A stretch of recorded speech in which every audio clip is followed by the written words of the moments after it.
ವಿಧಾನಸಭಾ ಚುನಾವಣೆ ಸಂದರ್ಭದಲ್ಲಿ ಕಾಂಗ್ರೆಸ್ ಪಾರ್ಟಿಯಿಂದ ಒಂದು ಅಡ್ವರ್ಟೈಸ್ಮೆಂಟನ್ನು ಇಶ್ಯೂ ಮಾಡಿತ್ತು. ಅದರಲ್ಲಿ ಇಂತಿಂಥ ಪೋಸ್ಟ್ಗಳಿಗೆ ಇಂತಿಂಥ LOC ಕೊಡಬೇಕಾದ್ರೆ, ಅವಾರ್ಡ್ ಮಾಡಬೇಕಾದ್ರೆ ಇಷ್ಟು ದುಡ್ಡು ಕೊಡಬೇಕು, ಕಮಿಷನ್ ಕೊಡಬೇಕು ಅಂತ ಹೇಳಿದ್ದು ನಾವು. ಅದು ಯಾವುದೇ ಡಿಫಮೇಷನ್ ಆಗಲ್ಲ.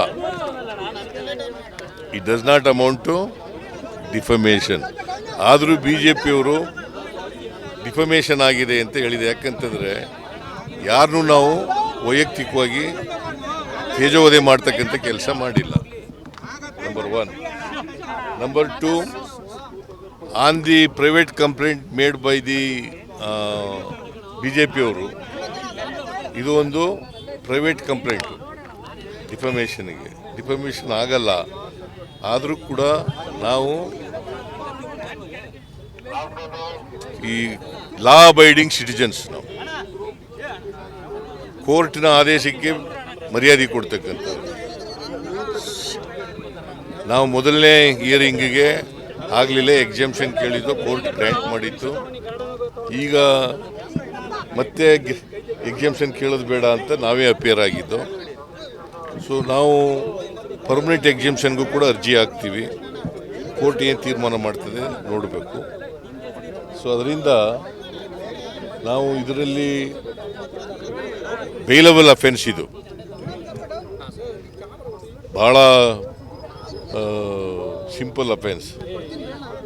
ಸೊ ನಾವು ಅಪಿಯರ್ ಆಗಿದ್ದೀವಿ. ನಾನು ಇವರು ಮೀಟಿಂಗ್ ಇದ್ದದರಿಂದ ನನ್ನ ಮೇಲೆ, DK ಶಿವಕುಮಾರ್ ಮೇಲೆ ಮತ್ತು ರಾಹುಲ್ ಗಾಂಧಿಯವ್ರ ಮೇಲೆ ಕೇಸ್ ಹಾಕಿದ್ದಾರೆ, ಡಿಫಮೇಷನ್ ಕೇಸ್ ಹಾಕಿದ್ದಾರೆ. ರಾಹುಲ್ ಗಾಂಧಿಯವರು ಇವತ್ತು ಎಕ್ಸಾಮ್ಷನ್ ತಗೊಂಡಿದ್ದಾರೆ. ಇನ್ನೊಂದು ದಿನ ಅಪಿಯರ್ ಆಗ್ತಾರೆ ಅವರು ಕೂಡ. ಸೊ ನಾವು ಮುಂದೆ ಪರ್ಮನೆಂಟ್ ಎಕ್ಸಾಮ್ಷನ್ಗೆ ಅರ್ಜಿ ಹಾಕ್ತೀವಿ. ಈಗ ಇದಿಷ್ಟು ಹೇಳೋದು, ಆಮೇಲೆ ನೀನು ಹೇಳ್ತಾ ಇರೋದ, ನಾವು ಯಾರನ್ನೂ ರಕ್ಷಣೆ ಮಾಡಲ್ಲ. ಕೇಳಪ್ಪ, ಇಲ್ಲಿ ಕೇಳ್ರಿ, ಇಲ್ಲಿ ನಾವು ಯಾರಿಗೂ ರಕ್ಷಣೆ ಮಾಡಕ್ ಹೋಗಲ್ಲ. ಕಾನೂನು ರೀತಿಯ ಕ್ರಮ ತಗೊಳ್ತೀವಿ. ಅವರು ಯಾರೇ ಆಗಿರಲಿ ಅವ್ರ ಮೇಲೆ ಕಾನೂನು ರೀತಿಯ ಕ್ರಮ ತಗೊಳ್ತೀವಿ. ಬೆಂಗಳೂರಿನಿಂದ ಮಂಗಳೂರುವರೆಗೆ, ಬೀದರ್ನಿಂದ ಚಾಮರಾಜನಗರದವರೆಗೆ ನಿಮ್ಮ ಸುದ್ದಿ ನಿಮ್ಮದೇ ಭಾಷೆಯಲ್ಲಿ. ಕರ್ನಾಟಕ ತಕ್.